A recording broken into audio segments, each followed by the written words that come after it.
On est en compagnie du champion du monde Super Sport en 2017, Lucas Mayas. Bonjour Lucas. Bonjour à tous. Comment vous avez débuté la moto? Il paraît que gamin, vous étiez un vrai passionné de moto. Ouais, j'ai toujours été passionné de moto. Mon père faisait de la moto sur la route et voilà, j'attendais tout le temps le jeudi que Motojournal arrive à la maison pour regarder tout ce qui se passait, pour suivre les courses. À cette époque-là, il n'y avait pas les réseaux sociaux et donc on suivait tout ce qui se passait sur le Motojournal, le Motorevue. Donc voilà, j'ai appris et j'apprenais tout par cœur et voilà, passionné de moto, passionné de tout ce qui avait des roues et un moteur. J'ai eu l'occasion après de me lancer un petit peu plus dans la mécanique et c'est comme ça que je suis arrivé gentiment à la moto. Alors, vous attaquez par le stunt et très vite en vitesse, vous attaquez par la 600 cm3. C'est vraiment votre cylindrée. Ouais, le stunt c'était une façon de pouvoir faire de la moto ou de pouvoir faire un sport dans la moto sans que ça coûte de l'argent. Alors c'était plus sur des scooters à l'origine, on était un groupe et on se retrouvait sur les parkings. C'était plus ce côté-là qui était challenge à être ensemble et sans que ça coûte de l'argent. Et après, bah ouais, la vitesse, j'ai essayé la première fois sur un track day pour moi, c'était quelque chose d'inaccessible, c'était impossible de pouvoir faire de la vitesse, c'était quelque chose que pour les gens riches, on va dire. Et au final, quand on m'a dit, ben non, tu peux y aller, ça coûte tant, j'ai juste une moto et une licence à la journée, c'est possible. Donc je suis allé faire un premier roulage et je me suis retrouvé donc, sur un stage avec Serge Nuc qui m'a directement donné les bonnes attitudes, les bonnes informations et ça a fonctionné. Je me suis lancé dans une première coupe de marque qui était la Michelin Power Cup pour des gens qui n'avaient jamais eu de licence. Et voilà, petit à petit, on a monté les échelons. Mais alors, Serge Lux, ce qu'il a dit, vous n'êtes pas muet?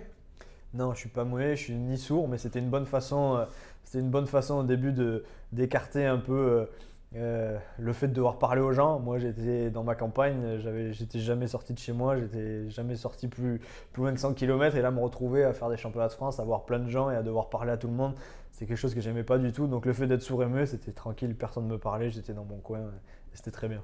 Le fameux surnom Bernardo. Voilà, exactement. Bernardo, du coup, qui était l'écuyer de Zoro qui était donc Serge.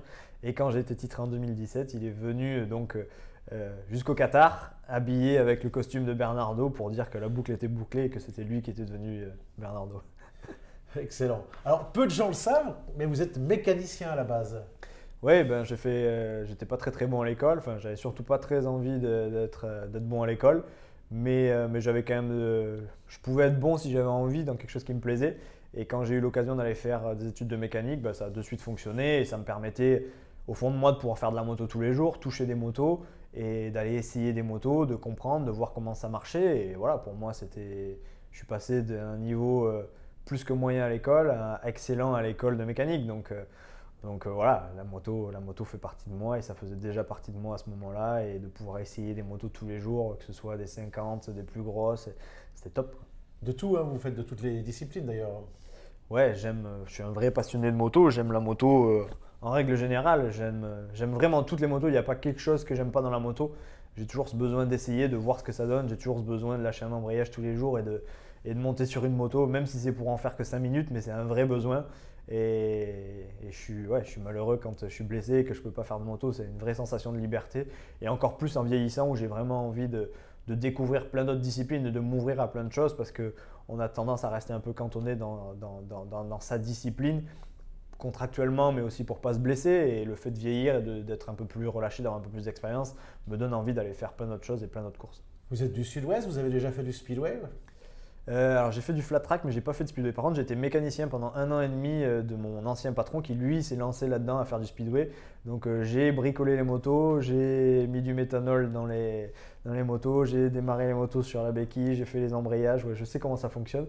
Et j'ai toujours eu envie d'essayer mais j'étais trop jeune et voilà. Mais j'ai quelque chose que j'ai envie d'essayer aussi. Ouais. Vous êtes entier, vous dites ce que vous pensez. Est-ce que là, avec l'expérience pour cette saison, vous allez opérer un tout petit peu différemment, je veux dire, avec l'âge, la maturité? Non, non, je ne changerai pas. J'ai à aucun moment besoin de changer. J'ai jamais changé ma façon d'être. Je suis comme ça. Les gens qui m'apprécient, beaucoup de gens m'apprécient pour mon franc-parler et pour ce que je dis. Et aujourd'hui, on vit dans un monde où tout est surfait et où il y a des filtres sur les téléphones, mais il y a aussi des filtres dans la vie où il faut tout montrer beau, que tout soit joli. Et voilà, et moi, ça n'a jamais été mon caractère. Si j'ai quelque chose à dire, je le dis. Et donc, beaucoup de gens m'apprécient pour ça, certains ne m'apprécient pas, mais je ne changerai pas, peu importe l'expérience, l'âge ou quoi que ce soit. Je reste dans ma ligne de conduite et c'est pas maintenant, à l'âge que j'ai, que je vais changer ça. Sud-Ouest, Grand Chelem, mais pour vous, c'est pas du rugby. Non, ouais, 2014, le championnat de France en 600 Super Sport avec le team Dark Dog, avec Martial Garcia.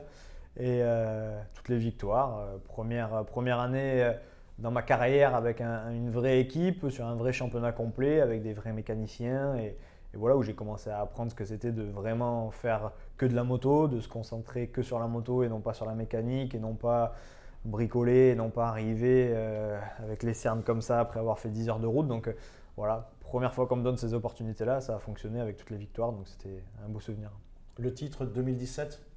2017, ben pareil, un rêve qui était logiquement inaccessible pour moi. J'étais censé être mécanicien et avoir une vie standard. Et puis petit à petit, c'est passé, on a un petit peu dévié en ayant fait de la course le dimanche et puis en faisant finalement que de la course toute la semaine, mais à un niveau national. Et puis les titres en championnat de France et l'opportunité d'aller faire une wildcard, un bon résultat. Et puis voilà, petit à petit, l'opportunité, encore une fois, pas sans mal hein, d'accéder à la nouvelle R6 quand elle sort en 2017, grâce aux gens de chez Yamaha, grâce à Eric De Seine.